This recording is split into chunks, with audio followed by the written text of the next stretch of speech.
বন্ধুরা, আমি চন্দ্র, আপনারা দেখছেন চন্দ্রাস কিচেন। বন্ধুরা, আজকে আমার কিচেনে রয়েছে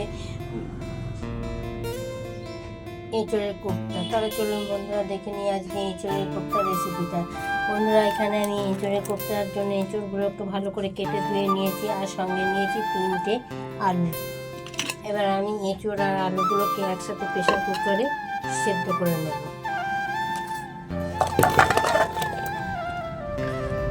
এঁচড়ের কোপ্তা দেওয়ার জন্য আমি এখানে একটা ভাজা মশলা করে নেবো। তার জন্য আমি এখানে দিয়ে দেবো প্রথমে একটু গরম মশলা, আর দেবো 1/2 চামচ জিরে, 1/2 চামচ ধনে, আর দেবো 1/2 চামচ মৌরি, আর দেবো 4টে শুকনো লঙ্কা আর একটা তেজপাতা। এগুলো দিয়ে আমি ভালো করে কড়াতে ভেজে নেব। ভেজে নিয়ে আমি মিক্সিতে গুঁড়িয়ে নেব। এখানে আমি মশলাটাকে কড়াতে ভালো করে ভেজে নেব। ভেজে নিয়ে এখানে আমি কোপ্তাতে দেওয়ার জন্য প্রথমে আমি নিয়ে নেব 1 চামচ সাদা তিল, আর নেব 1 চামচ চাল মগজ,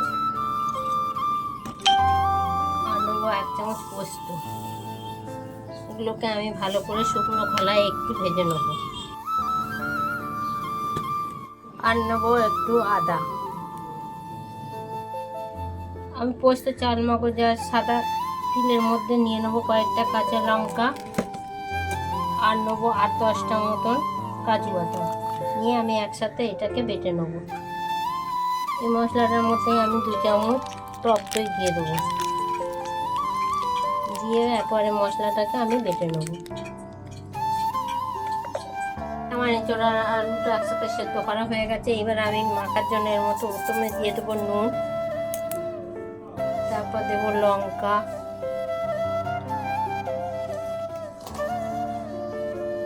এরপর দেবো হলুদ গুঁড়ো,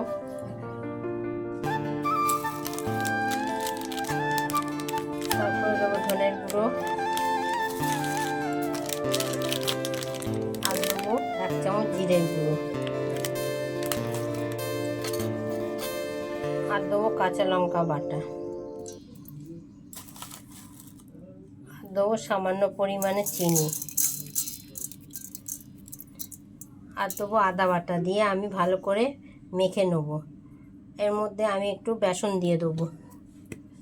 আমি 2 চামচের মতন এখানে বেসন দেবো।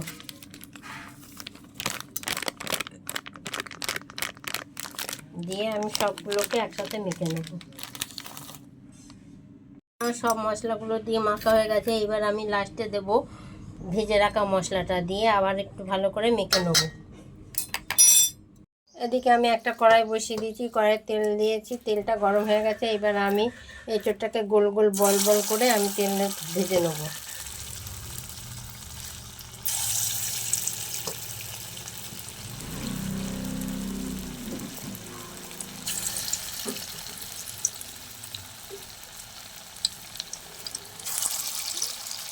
কোপ্তাগুলো আমার ভাজা হয়ে গেছে। এবার আমি কোপ্তাগুলোকে তুলে নেব। আমার সব কোপ্তাগুলো ভাজা হয়ে গেছে। এইবার আমি সব কটাকে তুলে নেব। এবার আমি ওই তেলের মধ্যে 2টো এলাচ, 2 টুকরো দারচিনি আর 2টো লবঙ্গ দিয়ে দেবো। আর দেবো একটা তেজপাতা, আর দেবো অল্প একটু জিরে ফোড়ন। ফোড়নটা হয়ে গেছে। আমি আগে থাকতে আলু সেদ্ধ করে রেখেছিলাম। এবার আমি দিয়ে দেবো আলুগুলো। আলুগুলো দিয়ে ভালো করে ভেজে নেব। এখানে কোপ্তাতে আলু দিয়েছি, আপনারা চাইলে নাও দিতে পারেন। এইবার আমার আলুগুলো ভাজা হয়ে গেছে। এবার আমি দিয়ে দেবো পরিমাণ মতো নুন। নুন দিয়ে আমি একটু নেড়ে চেড়ে নিয়ে বেটে রাখা পোস্ত, চাল মগজ, বাদাম আর সাদা তিল একসাথে বেটে নিয়েছিলাম, কাঁচা লঙ্কা আর আদা দিয়ে, সেটা আমি দিয়ে দেবো। আর এর সাথে আমি দই দিয়ে একেবারে বেটে নিয়েছি। দিয়ে আমি একটু নেড়ে চেড়ে ভালো করে নেড়ে চেড়ে মশলাটা দিয়ে কষানো হয়ে গেছে। এর মধ্যে আমি দিয়ে দিয়েছি কাশ্মীরি লঙ্কার গুঁড়ো, এবং এর মধ্যে এবার আমি দিয়ে দেবো একটু চিনি। 1 চামচ মতন আমি চিনি দিয়ে দেবো। দিয়ে আবারও ভালো করে নেড়ে চেড়ে জল দিয়ে দেবো। আমার ঝোলটা 5 মিনিট ফোটানো হয়ে গেছে। এবার আমি বড়াগুলোকে দিয়ে দেবো, দিয়ে আমি 2 মিনিট মতন ফুটিয়ে নামিয়ে নেবো। বন্ধুরা, আমার এঁচড়ের কোপ্তাটা হয়ে গেছে। এবার নামানোর আগে আমি উপর থেকে ভেজে রাখা মশলা আর ঘি দিয়ে নামিয়ে নেব।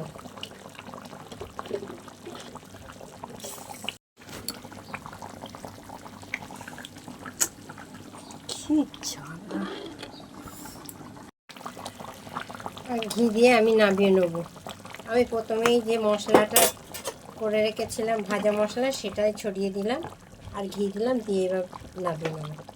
তাহলে দেখলেন বন্ধুরা, আজকে আমার এঁচড়ের কোপ্তার তরকারি। আপনারা এইভাবে একবার হলেও করে খেয়ে দেখতে পারেন। আশা করি ভালো লাগবে। ভালো লাগলে লাইক, শেয়ার, কমেন্ট করে আমার পাশে থাকবেন। আবার আসি নতুন রেসিপি নিয়ে। ততক্ষণে ভালো থাকবেন, সুস্থ থাকবেন। ধন্যবাদ।